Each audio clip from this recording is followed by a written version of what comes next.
Hey folks, I'm Andre, also known as Medler. And I'm Paul, also known as Pabro. We're back with the final dev update of 2024. Today is November 8th. We just wanted to give you a warning. We will be talking about Arcane spoilers in our first section. So if you haven't finished the finale, skip to the time on the screen. Spoiler disclaimer out of the way, let's take a moment to talk about Arcane. It's such an amazing journey to watch the story play out. And like many of you, we're sad it's over. But don't worry, we do still have a few more things in store on the game side. When we got started on Season 1, we got to watch the champions in Arcane live out stories we'd already seen or knew a little bit of. Or in some cases, we got to really flesh out the backstory of some older champions. With Season 1, Caitlyn received a visual update to better align the game and the show. And for Season 2, we're doing something similar for Victor. And tomorrow, you'll see his update hit PBE. We're not pulling a Gangplank and disabling him because he's dead. Well, hold on. I think you're onto something with killing Gangplank and other characters. Oh god, not again. Yeah, I told you. I'm feeling he's gonna pull the Echo and the Heimerdinger. No. That's disabled. Don't do it, please. Just like literally, it was. Do you know what happened the last time they did that? It was not a pretty sight. It was just not pretty. People, GP mains were furious. Oh, they were pissed. They could not play. They were pissed. They could not play. So tread lightly with this. You know what would be funny? Tread If they disable Victor, but also Heimerdinger and Echo until they come out again in Arcane. Again, you're taking away a small player base that actually just plays just those champions alone. Right. But it's funny. It's funny. No. It's funny if it's on April Fool's, but today is not that day, so no. Yeah. Just do not do it. Wanted to better represent his evolved, powered-up form we saw in Arcane, and the personality that goes along with it. Victor's update is primarily focused on updating his visuals, audio, and backstory. We want to showcase the striking evolution and changes you just saw him go through in the show. So we're going to keep the game I really like these changes. with a slight change to his ultimate. The ult will still function largely the way it does now, but it'll get bigger with every kill until the ult is over. This is kind of scary. If you pair this with what's his name? If you pair this with Vigar E, Oh my gosh. Vigar E, with this, you're just not having a good time. Not only that, Aurora's ult.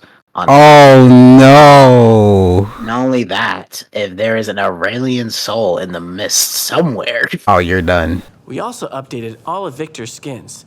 We do want to point out that because of the updates to Prototype Victor, his price will be increasing from 520 RP to 750 RP. So if you want to get him at the cheaper price, make sure you get it before his updates go live. All right? That's it for the Arcane spoilers. So right now, we'll hand things over to Steph and Chad to talk about seasons. Hey everyone, I'm Chad, aka McIver. I'm the seasons lead on League of Legends. And I'm Steph, aka 100 Piece Nuggets, or the cosmetics lead. In the last dev update, Medler and Pabra mentioned we're introducing thematic seasons. So today, we're here to talk more about what a season is, what to expect with the theme, and what the experience is going to be like both on and off the Rift. Over the years, we fleshed out the world and regions of Runeterra, as well as various alternate universes like Star Guardian, High Noon, or Darkstar. We've highlighted these worlds in moments like summer events or narrative drops around champion releases. Now we want to take that immersion further with our new seasons. So next year, we're going to have 3 seasons, each around 8 patches long, where we're going to follow champions around different regions of Runeterra. Each one is going to have its own theme, but we're going to have an overarching narrative that connects them throughout 2025. And each season's theme will be the anchor for most of the content going into the game as well. In the past, we've had these big releases like Swarm or Spirit of Hearthhome. They're super memorable and fun, but they're also not connected to a larger integrated moment.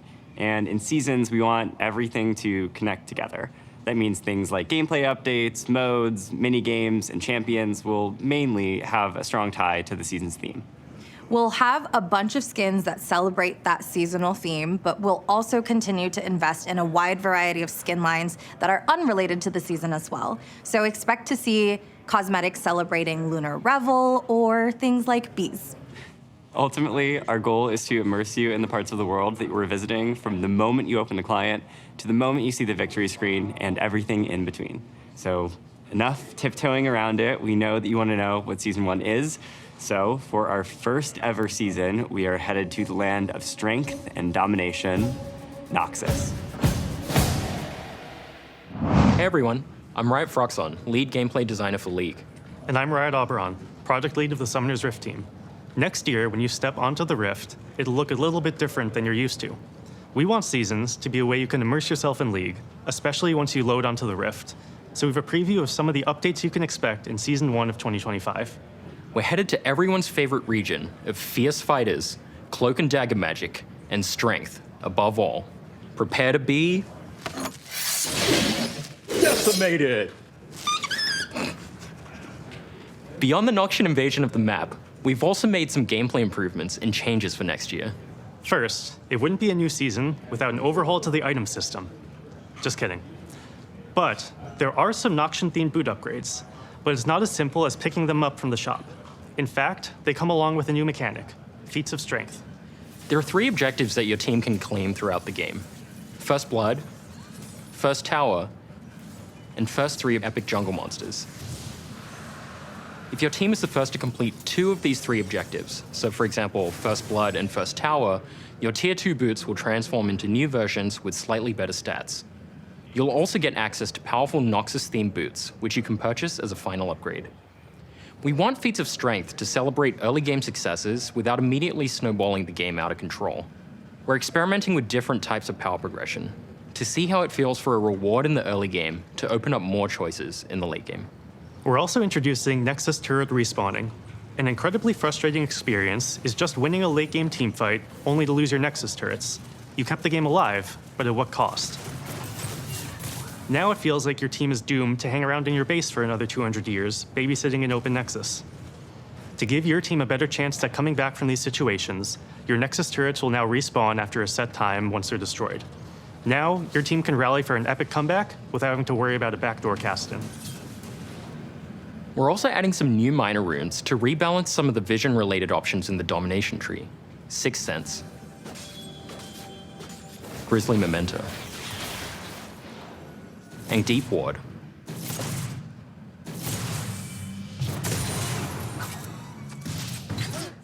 As well as a new addition to the sorcery tree called Axiom Arcanist, which makes ultimates more powerful. We also couldn't resist changing items just a little bit. So we're adding some small scope adjustments to tank items and adding a new item called Bloodletter's Curse. Well, new-ish. It'll look familiar if you've spent time in Arena. But if you haven't, Bloodletter's Curse reduces the target's magic resistance from repeated spell hits, which is sort of like an AP version of Black Cleaver. Finally, let's dig into the biggest update of the season, Otacon, Bringer of Ruin. The new epic jungle monster is drawn to death and destruction. He will spawn only once at 20 minutes on either the top or bottom side of the map, whichever side has seen the most champion damage and kills by 14 minutes. Okay. To signal where he'll make his entrance, Otacon's arena will spawn, adding new permanent walls to that side of the map. Permanent? Otacon's dark influence will also cause blood roses to grow periodically in the areas where champions have been killed. More death means more roses.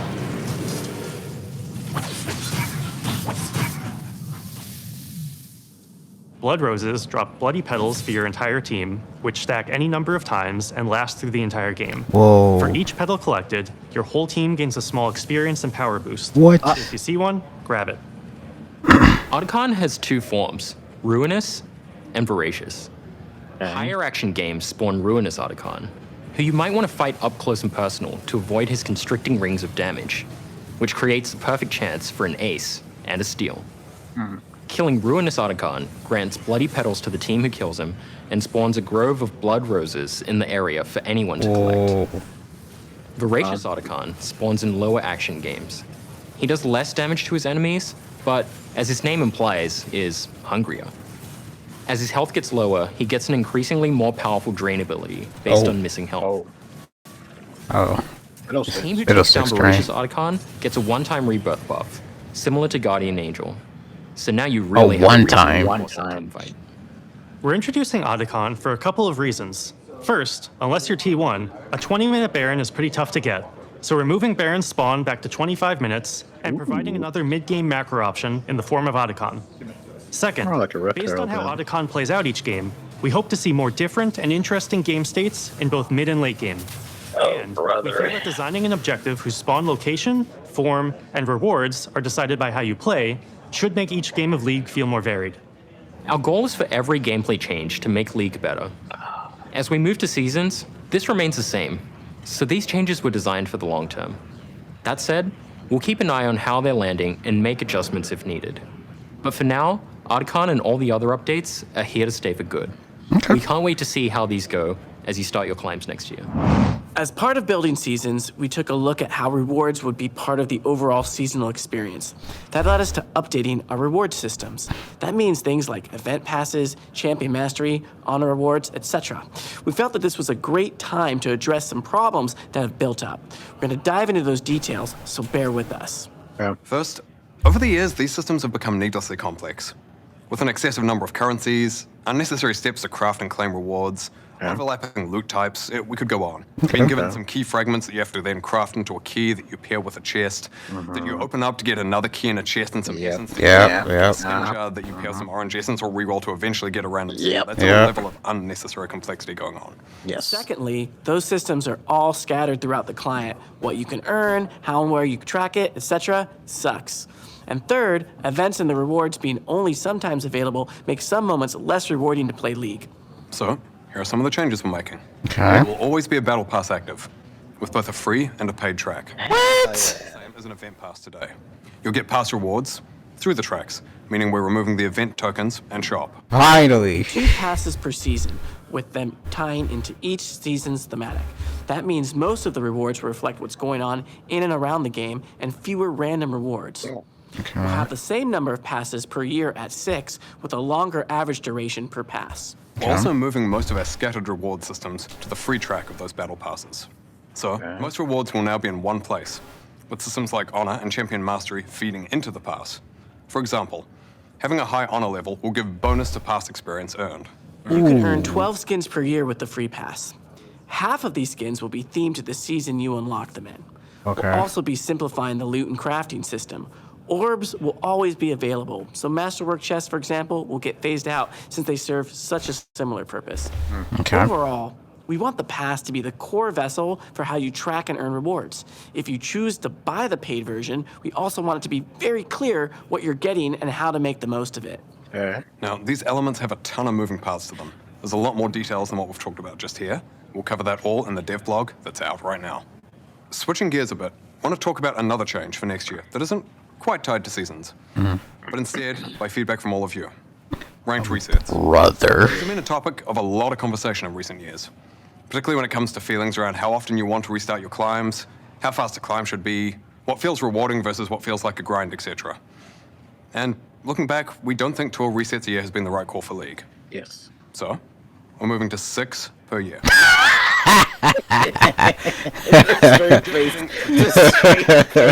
Going back to one large reset at the start of each year, with no additional resets during the year. Rank system tuning in terms of the size of the January reset, the number of the games to climb on average, and other systems will be similar to the numbers we used back in 2022 and before. That said, there will still be 3 victorious skins you can earn, 1 for each season. If you want to earn each skin, you will need to win 15 ranked games during that season. That's good. Again, though, neither your visible rank nor your MMR will reset except in January. That's good. We want to chat about a potential. That's actually pretty good for the people who can't even reach gold, because that's how you get a victorious skin. Yeah. So just getting everyone involved as far as, hey, if you win 15, bada bing, bada boom, you got your skin. That's really much good. simpler. That's a lot simpler. I mean, it's not simpler. It's just the fact that they're including everyone who can't get to. Well, I guess you can say it's simpler in that sense. But not everyone can get to gold. Yeah, it's very, very difficult with dealing with monkeys in the game. So That's crazy. it is potential crazy. replacement for quick play that we'll be trying in some regions. It's called Swift Play, and it's meant to be a lower stakes experience than Summoner's Rift. What? Okay. Though with more strategic elements than you'd find in, for example, ARAM.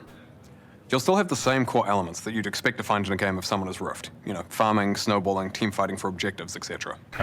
But with added changes to keep all players more competitive, like ramping gold and XP as the game goes on.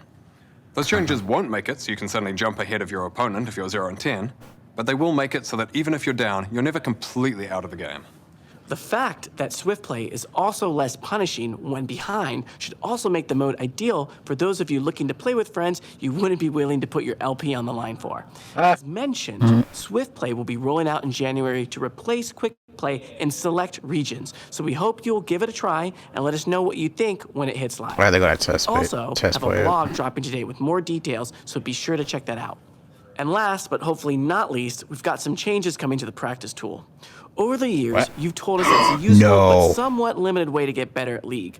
The most common desire we've seen people bring up is to practice with other players, whether it's one-on-one duels with a friend or on a full team fight drill with a pre-made team. Practice tool wasn't built with multiplayer in mind. Bro, come on. And we've had some cautions about how League could be a lot less fun if the optimal way to get better is to spend almost all your time in practice tool rather than playing real games.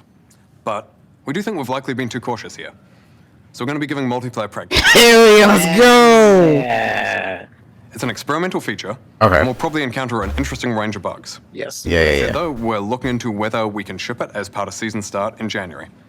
And if that's not on track, we'll give you an update as to where it's up to. Before we wrap up, one last seasons thing.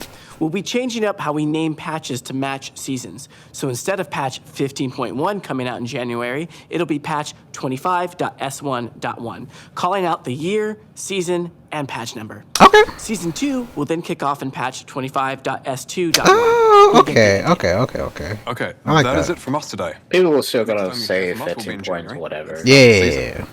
We'll be back then to share some extra stuff that'll come out later in season 1. We do want to acknowledge, though, that we've covered most of the big changes that you'll see day 1 next year. That said, still got a few surprises left. And of course, we'll have the cinematic to kick things off. To no one's surprise, we can confirm that it's also going to focus a lot on Noxus and Noxian champions, but that's all we can share for now. We hope you all have a great December, great holiday season, and a happy new year. Thanks so much for everything, and we'll talk to you again soon. Bye.